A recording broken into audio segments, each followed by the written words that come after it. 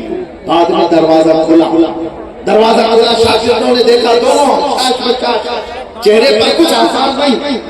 شیخ علی مدینی نکلے گھوڑے کے پاس, توجہ چاہتا ہوں جو بتانا چاہ رہا ہوں. شیخ علی مدینی جیسے گھوڑے پر گئے, امام احمد بن حنبل پیچھے سے آئے, وہ جیسے گھوڑے پر چلنے لگے تو اپنے دونوں ہاتھ ان کے پیروں کے نیچے رکھ دیے. امام احمد بن حنبل اپنے دونوں ہاتھ شیخ علی مدینی کے پیروں کے نیچے رکھا, انہوں نے ان کے ہاتھوں پر پیر رکھ کر گھوڑے پر چڑھائی.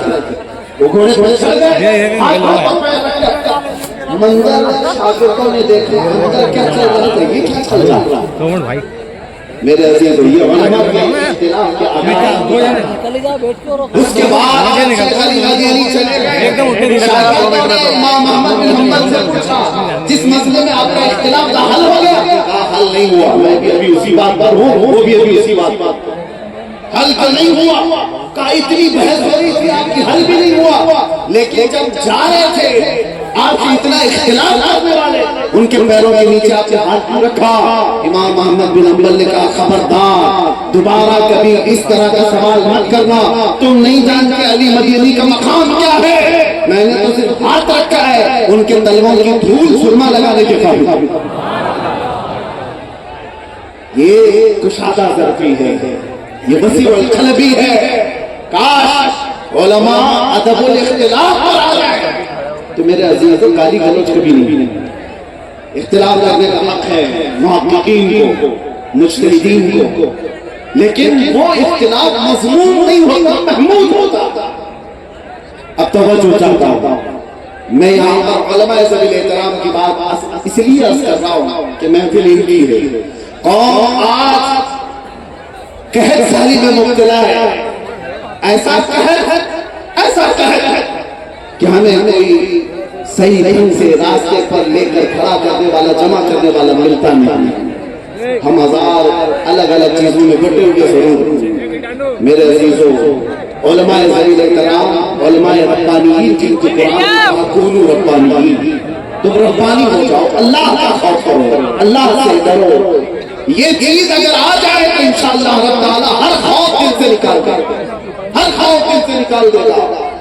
جو فارغ ہو رہے ہیں وہ علماء انہوں نے قربانی دی ضرور ہے, کئی سالوں تک پڑھا ضرور ہے, لیکن اصل کمال اس وقت ہے جب آپ اپنے علم پر عمل کرتے حق بیان کریں.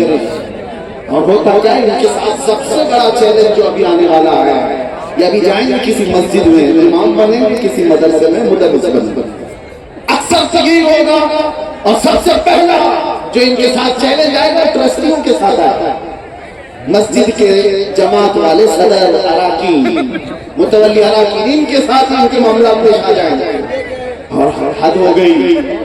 علماء اس بات کا خیال ضرور رکھتے ہیں, ایسا نہیں کہ ان کی باتوں کو لے کے نہیں چلتے, ہم بھی لے کے چلتے ہیں, لیکن ہوتا یہ ہے اکثر آج مسجدوں میں متولی اور اراکین وہ ہیں جو 2 نمبری دھندے کرتے ہوئے بدماش کو. میں سب جگہ کی نہیں کر اکثر جگہ کی بات کر رہا ہوں. سب سے پہلا کلام ان کا کیا ہے؟ مولانا جیسا جمعہ میں ہم کہیں گے ویسا ہی میں. حالات بڑے خراب ہیں, آدھے سے زیادہ حالات تو صدر کے خراب ہیں. اور یہ علماء سے کہتا ہے حالات خراب ہیں. ارے حالات کب اچھے تھے ذرا تو بتا دے, اور کب اچھے ہوں گے وہ بتا دے.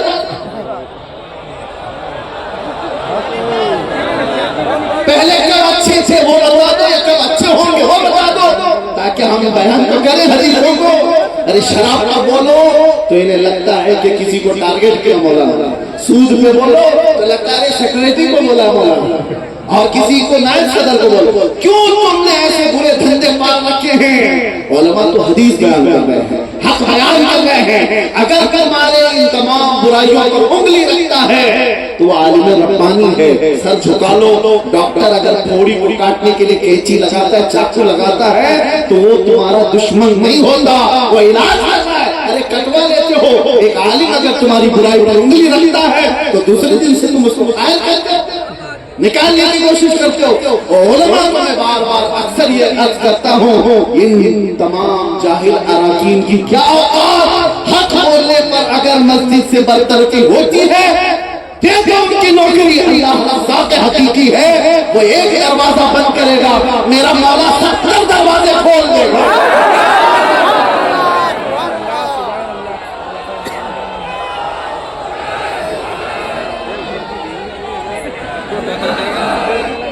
زیادہ سے زیادہ کیا ہو؟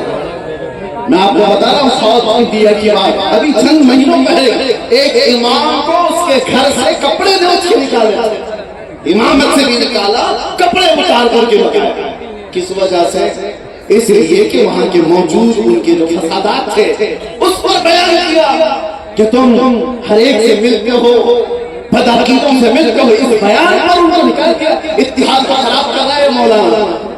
بیماریوں پر اگر انگلی رکھتا ہے، اور عالم بھی کون ہے آپ کو میں بتاؤں، بہت بڑے امام ہیں، امام سفیان ثوری فرماتے ہیں وہ عالم جو معاشرے کی برائیوں پر نہیں بولتا ہے وہ عالم ہے ہی نہیں، بلکہ وہ سمجھوتا کر کے چل رہا ہے، وہ سمجھوتا کر کے چل رہا ہے۔ میں تمہیں کچھ نہیں بولوں گا، تم مجھے کچھ نہیں بولنا، یہ تبلیغ ہے ہی نہیں۔ تبلیغ کیا ہے؟ آؤ میرے آقا صلی اللہ تعالیٰ علیہ وسلم کی سیرت پر مکہ کے وہ حالات کو دیکھو۔ جب آپ نے اعلان نبوت فرمایا تھا تو مکہ کے بڑے رئیسوں نے آ کر کے حضور سے کیا کہا تھا جانتے ہو؟ کہا اے محمد اگر حسین لڑکی چاہتے ہو تو ہم لے کر کے آ جائیں، مال چاہتے ہو تو ہم قدموں پہ نچھاور کر دیں، تم سردار بننا چاہتے ہو ہم سردار بنا دیں گے، آپ جو کہو ہم ساری چیزیں لا کر قربان کر دیں۔ آپ یہ بولنا بند کرو جو ہمارے خداؤں کو بولتے ہو، ہمارے نفس نکالتے ہو، ہمارے برے عیب، ہمارے بری بری چیزوں کو تم جو بیان کر رہے ہو یہ بولنا بند کر دو۔ حضور پاک صلی اللہ علیہ وسلم نے فرمایا تم میرے ایک ہاتھ میں چاند لا کر رکھ دو، ایک ہاتھ میں سورج لا کر رکھ دو، جب بھی میں یہ بولنا بند نہیں کرتا۔ یہ رسول اللہ صلی اللہ علیہ وسلم کی سیرت یہ حقہ ہے، دنیا کچھ بھی لا کر کے رکھ دے۔ آپ کیا سمجھتے ہیں ہمارے ساتھ نہیں آتے ہیں معاملات؟ ہمارے باہر آنے کے بعد بھی ایک بڑے پیر صاحب ہے، نام ذکر نہیں کرتا لیکن وہ بی جے پی پیر صاحب ہیں، ہاں وہ سن رہے ہو یہ تو ان کو پتا بھی ہے، اور مجھے ڈر نہیں لگتا، وہ آفر بھی لے کر کے آئے یہ موضوع پر بولنا چھوڑ دو، آپ ساری سہولتیں آپ کے لیے دی جائیں گی۔ کیوں؟ اس لیے کہ اس موضوع پر ناموس رسالت پر بولنے پر خطرہ کیا ہے؟ انہوں نے کہا بس مسئلہ یہ ہے کہ ہر نام کا مسلمان بھی جمع ہو رہا ہے اور ہم یہ نہیں چاہتے، لوگوں کی خواہش ہے ہم یہ نہیں چاہتے۔ آپ جتنی بھی خراب اپنے معاشرے میں بولیے، کھل کے بولیے، لیکن حضور کے نام پر جب آپ بولتے ہو تو لوگوں کا بس ایسا ہے ایمان والوں کا کہ وہ سارے اختلافات بھول جاتے ہیں، نام محمد پہ جمع ہو جاتے ہیں۔ یہ ریئل بات بتا رہا ہوں، میں حقیقی بات بتا رہا ہوں۔ علماء ذویل احترام ہمارے لیے بڑی آزمائشیں ہیں۔ آفر جو رسول اللہ صلی اللہ تعالیٰ علیہ وسلم کو مکہ والوں نے دیا کیا وہ آج کے زمانے میں نہیں دیے جاتے؟ لڑکیاں نہیں پیش کی جاتی، دولت کے انبار نہیں بچھا دیے جاتے، لفافے دے کر کے ان کی زبانوں کو نہیں روکا، بہت کچھ کیا جاتا ہے۔ جو پھسل گیا وہ علماء سو کی فہرست میں چلا گیا اور جماعت آ گیا اور بلال حبشی کی جماعت آ گیا۔ فیصلہ اس کا جو علماء فارغ ہو رہے ہیں، آپ یہ سوچ کر کے نکلو دارالعلوم نوری سے نکلنے والوں، اللہ نے یہ منصب عطا کیا ہے، یہ منصب عطا کیا تو دنیا میں زیادہ سے زیادہ کیا ہوگا؟ تمہاری جان لے لی ہے، اس سے زیادہ دنیا میں کچھ نہیں ہو سکتا۔ اور اگر مال میں کمی، اولاد میں یا گھر بار پر تکلیفیں دی جا رہی ہیں تو ایک بات ہمیشہ سوچ لینا، لوگ ہم سے کہتے ہیں کہ خیال کرو ذرا چھوٹے چھوٹے بچے بھی ہیں، ایک مولانا صاحب نے بھی کہا کیا ہمارے بیوی بچے نہیں ہیں؟ اس پر کیا کیا مسائل ہو جائیں گے، اندر کر دیں گے، ان کو کون دیکھے گا؟ میں نے پڑھا کیا آپ نے سیرت، کیا وہ صحابہ کی بیوی بچے نہیں تھے جو رسول اللہ کے ساتھ جاتے تھے؟ وہ بدر میں گئے، احد میں گئے، خندق میں گئے، ان کے بیوی بچے نہیں تھے؟ کیسے تمہارے بیوی بچے؟ ایک جنگ ایسی ہے، سعد بن معاذ رضی اللہ تعالیٰ عنہ کی بات کر رہا ہوں، جنگ خندق کے موقع پر صحابہ اتنے زخمی تھے کہ جگہ جگہ سے خون نکل رہا تھا۔ ایک مہینے تک خندق کھودا، پھر لڑائی کی اور جنگ ختم ہوئی، واپس مدینے جا رہے رسول اللہ کے ساتھ، 5 کلومیٹر کا فاصلہ ہے جنگ خندق سے جہاں ہوئی ہے مدینہ، 5 کلومیٹر کا فاصلہ ہے۔ بیچ راستے میں جبرائیل امین آ گئے، رسول اللہ سے عرض کیا آقا اللہ کا حکم ہے کہ یہی سے آپ بنو نذیر کی جنگ پر چلے۔ مہینوں جو جنگ کر کے آ رہے، تھکے آ رہے ہیں، بیوی بچوں سے دور ہیں، زخمی حالت ہے۔ رسول پاک صلی اللہ علیہ وسلم نے جیسے جبرائیل کا یہ پیغام سنا، ارشاد فرمایا میں اپنے صحابہ سے پوچھ لوں، یہ تھکے ہوئے ہیں، مہینوں سے اپنے گھر سے دور ہیں۔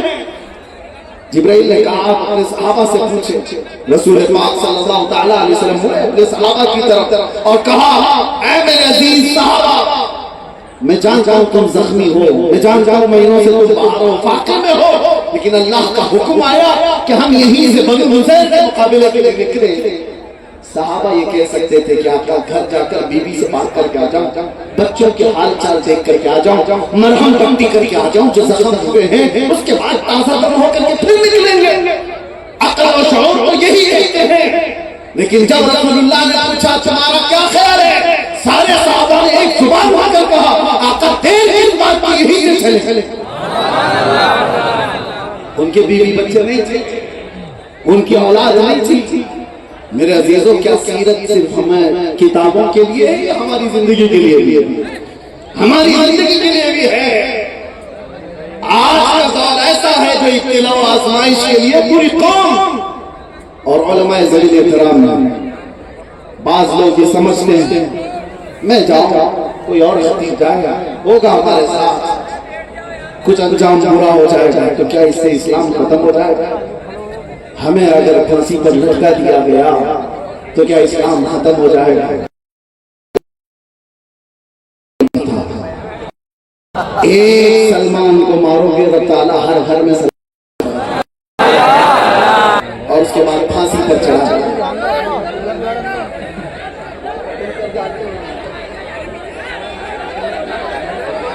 نہیں رہے جو روکنے والے ہیں وہی سب سے زیادہ ڈینجر ہے۔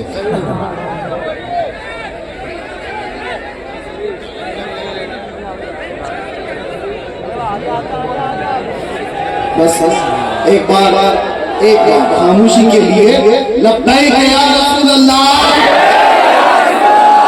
لبیک یا رسول اللہ۔ کفایت علی کافی کو پھانسی پر چڑھا کر 8 دن تک جشن منانے والے، اس لیے کہ ان کو معلوم تھا ایک ایسے عالم حق کو ہم نے پھانسی پر چڑھایا جو بولتا تھا تو لوگوں کے رونگٹے کھڑے ہو جاتے تھے۔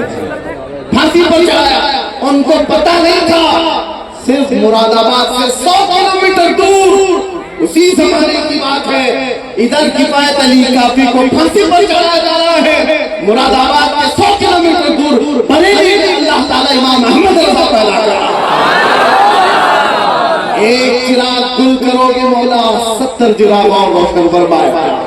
کفایت علی کافی کو کہتے تھے کوئی گل باقی رہے گا نہ چمن رہ جائے گا، پر رسول اللہ کا دین حسن رہ جائے گا۔ وہ دار چڑھ گئے، لیکن ان کے انتقال کے بعد، ان کی شہادت کے بعد اللہ تعالیٰ نے جس مرد قلندر کو بریلی میں پیدا کیا، جب جوان ہوا تو بریلی کا امام ایسا عشق بھرا تھا کہ جس کی خوشبوئیں 100 سال آج بھی ہر مجمع میں محسوس کی جا سکتی ہیں، آج بھی محسوس کی جا سکتی ہیں۔ عزیزان گرامی، یہ دین نہ فنا ہوا تھا نہ فنا ہوگا، یہ کسی کے مٹانے سے مٹ نہیں سکتا۔ آپ کو فکر کی ضرورت نہیں ہے، آپ کو اپنے دین اور اپنے ایمان کی فکر کی ضرورت ہے۔ آپ دین اسلام کی فکر کر رہے ہو؟ قرآن میں اللہ نے وعدہ کیا ہے صبح قیامت تک اللہ کے چراغ کو کوئی اپنے منہ کے پھونکوں سے نہیں بجھا سکتا، نہیں بجھا سکتا۔ تم اپنے ایمان کی فکر کرو، تمہارے پاس دین ہے وہ باقی رہے یا نہیں رہے گا؟ تمہاری ٹوپیاں اتر جائیں گی، تمہاری داڑیاں نکل جائیں گی، تمہارا شعار سب ختم ہو جائے گا، اس کی فکر کرو۔ ڈاکٹر آئیں گے اس طرح سے، کبھی ڈر کے ذریعے سے، کبھی لالچ کے ذریعے سے۔ ان نوجوانوں سے میں خطاب کرتے ہوئے آخری میں یہ عرض کروں گا، اے نوجوانوں، دنیا کی چمک دمک کو دیکھ کر کے جن لوگوں نے مصلحت کی چادر اوڑھ لی اور یہ سوچا کہ چند دن یہاں پر ہیں، عیش کر کے جائیں گے اور یہاں پر آرام کر کے جائیں گے، انجوائے کر کے جائیں گے، ان لوگوں کا انجام بہت برا ہونے والا ہے۔ دین کے ایسے حالات کے وقت جنہوں نے رسول اللہ کا دامن چھوڑا۔ آپ کو میں ایک بات بتا دوں، حضور پاک صلی اللہ تعالیٰ علیہ وسلم نے قیامت کے اخیر پیش آنے والے جو حالات ہیں اس میں ایک جنگ کا ذکر فرمایا، الملحمۃ الکبریٰ، ایک بڑی جنگ ملک شام میں ہوگی۔ حضور فرماتے ہیں 80 جھنڈوں کے نیچے کفار و مشرکین دشمنان اسلام آئیں گے، ہر جھنڈے کے نیچے 12,000 کی فوج ہوگی، جو تقریباً 9.5 لاکھ کے قریب ہوتی ہے، 9,60,000 کے قریب وہ فوج لڑنے والے مومنین۔ حضور پاک صلی اللہ تعالیٰ علیہ وسلم آگے کی خبر دیتے ہوئے فرما رہے ہیں وہ جنگ اتنی خطرناک ہوگی، آج تک کبھی ویسی ہوئی نہیں اور کبھی ہوئی بھی نہیں، اتنی بڑی۔ اس کا ماحول جو بیان کیا میرے آقا نے، یہ میرا بہت خاص نقطہ آپ کو سن کر جانا ہے۔ سارے مومنین کی جو جماعت تھی، مسلمانوں کی جو جماعت، حضور فرماتے ہیں پہلے دن لڑائی ہوگی تو 1/3 ایک تہائی میدان چھوڑ کر بھاگ جاتے ہیں۔ یہ مسلمانوں کے بارے میں کہا ہے، ایک تہائی میدان چھوڑ کر بھاگ جائیں گے، لیکن رسول اللہ نے اس کے ساتھ یہ بھی فرمایا وہ روئے زمین کے سب سے بدترین لوگ ہوں گے، ان کو توبہ بھی نصیب نہیں ہوگی۔ حضور نے فرمایا جو میدان چھوڑ کر بھاگا ایسے وقت میں جب دین کو ضرورت، حضور فرماتے ہیں وہ روئے زمین کے سب سے بدترین لوگ ہوں گے، توبہ بھی نہیں ہوگی۔ دوسرا دن یا دوسرا مرحلہ جنگ کا، میرے آقا صلی اللہ علیہ وسلم فرماتے ہیں 1/3 حصہ مسلمانوں کی جماعت کا شہید ہو جائے، قتل ہو جائے۔ 1/3 پہلے میدان چھوڑ کر بھاگے اور 1/3 قتل ہو گئے، شہید ہو گئے۔ اب حضور فرماتے ہیں آخری جو تہائی حصہ بچا، اللہ تعالیٰ اس جماعت کو فتح مبین عطا فرمائے۔ پتہ یہ چلا فتح مبین دیکھنے کے لیے کچھ اپنوں کی غداری بھی دیکھنے پڑے گی اور کچھ اپنے عزیزوں کی موت بھی دیکھنی پڑے گی۔ بات سمجھ میں آ رہی؟ کچھ اپنے چھوڑ کر کے جائیں گے اور کچھ اپنے شہید بھی ہو جائیں گے۔ یہ سب چیزیں دیکھ کر جو برداشت کر کے کھڑا رہ گیا، اللہ اسے فتح مبین بھی دکھائے، اسے فتح مبین دکھایا جائے۔ آج کے حالات میں آپ کس جماعت میں جانا چاہتے ہو؟ یہ آپ کے پاس یہاں پر لاٹھی ڈنڈے سے بھاگنے والی قوم نہیں، ٹھیک ہے اپنی اپنی حفاظت کیجیے، میں منع نہیں کرتا، لیکن اپنے دین کے ساتھ اپنے ایمان کے ساتھ سودے بازی کبھی نہیں ہونی چاہیے، کبھی نہیں ہونی چاہیے۔ تم کو کس نے کہا کہ تم اپنا حلیہ بدل لو؟ تم خود آئینے کے پاس جا کر اپنے آپ کو بدل لیو۔ کس نے تلوار رکھی تمہاری گردنوں پر کہ تم نماز نہیں پڑھ سکتے؟ تم خود مسجدوں کو ویران کر عزیزان اکرامی وقار، کیا رسول اللہ سے وفا کرنے والی جماعت ایسی ہوگی جو حضور کو یہ کہتی ہو لبیک یا رسول اللہ، اے اللہ کے رسول میں حاضر ہوں؟ تو کہاں حاضر ہے؟ کہاں مسجد میں حاضر ہے؟ کہاں حاضر ہے؟ نعرہ لگانے کے لیے حاضر ہے؟ تو عزیزان اکرامی وقار، کیا رسول اللہ سے وفا کرنے والی جماعت ایسی ہوگی جو حضور کو یہ کہتی ہو لبیک یا رسول اللہ، اے اللہ کے رسول میں حاضر ہوں؟ تو کہاں حاضر ہے؟ کہاں مسجد میں حاضر ہے؟ کہاں حاضر ہے؟ نعرہ لگانے کے لیے حاضر ہے؟ تم اسلام زندہ باد کہتے ہو، یہ کہاں ہے اسلام زندہ باد؟ تمہاری بیویوں پر زندہ ہے اسلام؟ تمہاری بیٹیوں پر اسلام زندہ ہے؟ شادیوں کے محلات میں جا کر کے دیکھو اسلام دور دور تک دکھتا ہے، پھر اسلام کہاں زندہ ہے؟ کہاں زندہ ہے؟ یہ جلسوں میں آپ اپنے گھروں سے اسلام کو زندہ کرتے ہیں، سڑکوں پر آ کر کے نعرے لگانے سے نہیں اسلام زندہ، آپ کے گھر سے اسلام زندہ ہوگا، آپ کی بیٹیوں سے اسلام زندہ ہو، آپ کی بہنوں سے اسلام زندہ ہو، آپ کی بیویوں سے اسلام زندہ ہو، ارے تمہارے چہروں سے اسلام زندہ ہو۔ آج سڑک پر پکڑ کر کے کسی نوجوان کو پوچھنا پڑتا ہے کیا نام ہے تمہارا، تاکہ آئیڈینٹی ہو، اس سے بھی نہیں پتا چلتا، نام بھی اس نے ایسی کامن رکھ لیا، بابو ببلو راجا، پتہ ہی نہیں چلتا۔ پھر باپ کا پوچھنا پڑتا ہے، باپ بھی پتہ نہیں راجو پاجو کیا، دادا کا پوچھنا پڑتا ہے، تب بھی پتہ نہیں چلتا۔ ارے نادانو، تمہیں معلوم کرنے کے لیے اتنا شجرا پوچھنے کی ضرورت نہیں آئی، اپنا حلیہ ایسا بنا لیتے، دور سے دیکھنے والا کہتا مدینے والے کا غلام، دور سے دیکھنے والا بچہ نہیں، یہ مدینے والے کا غلام ہے۔ یا علماء زوید احترام جانتے ہیں، ہم اپنا لباس کہیں نہیں اتارنا چاہتے، ہم جس حالت میں ہیں اسی حالت میں دنیا سے جانا بھی پسند کرتے ہیں۔ ایئرپورٹ میں جاؤ، ٹرین کے اسٹیشن پر جاؤ، ارے میرے عزیزوں کچھ لوگ یہ کہتے ہیں آڈ نہیں فیل ہوتا، آڈ نہیں فیل ہوتا، آڈ کیا فیل ہو، فخر فیل ہوتا ہے۔ دور دور تک بیٹھا ہوا بھی نظر اٹھا کر دیکھتا ہے، کیوں دیکھتا ہے؟ عجب لباس نہیں، اسے پتہ ہے یہ کس کا غلام، فیل ہوتا، فخر فیل ہوتا۔ میں یہ کہتا ہوں اگر محبت مصطفیٰ ہے تو ان گناہوں کو ٹھوکر مارو، آؤ میرے مصطفیٰ کے قدموں میں۔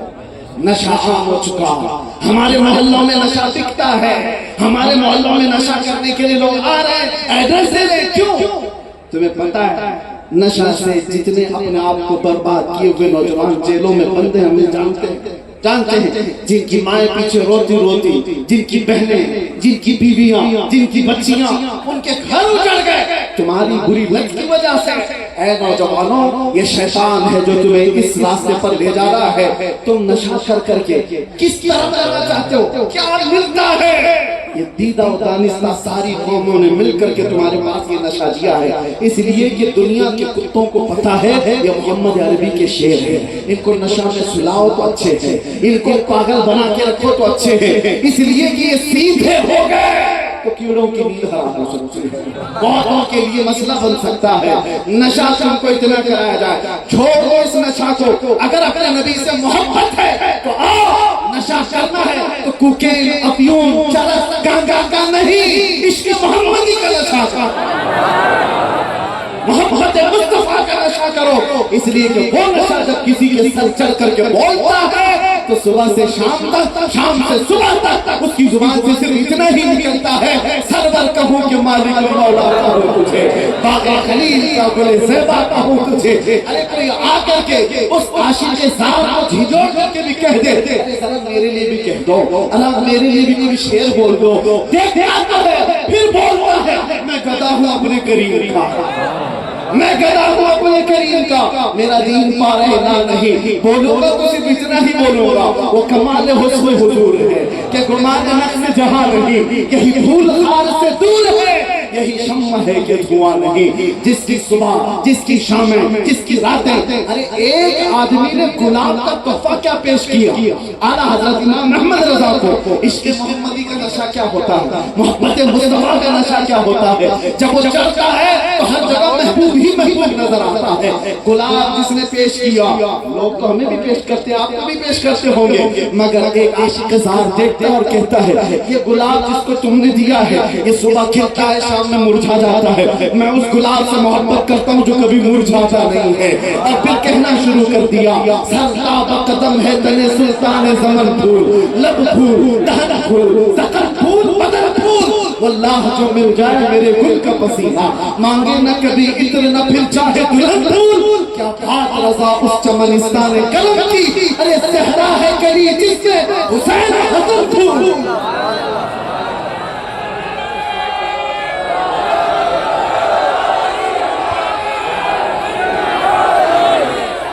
عشق محمدی کا نشہ ہو تو پھر آدمی کو دوسرا کچھ نظر نہیں آتا، اور پھر تکلیفیں کس بات؟ دیکھا ہے جو نشہ میں 36 گھنٹے سوئے پڑتے تھے، پولیس ڈنڈے مارتی اٹھتے ہی درد بھی نہیں، تو میں نے یہ دیکھا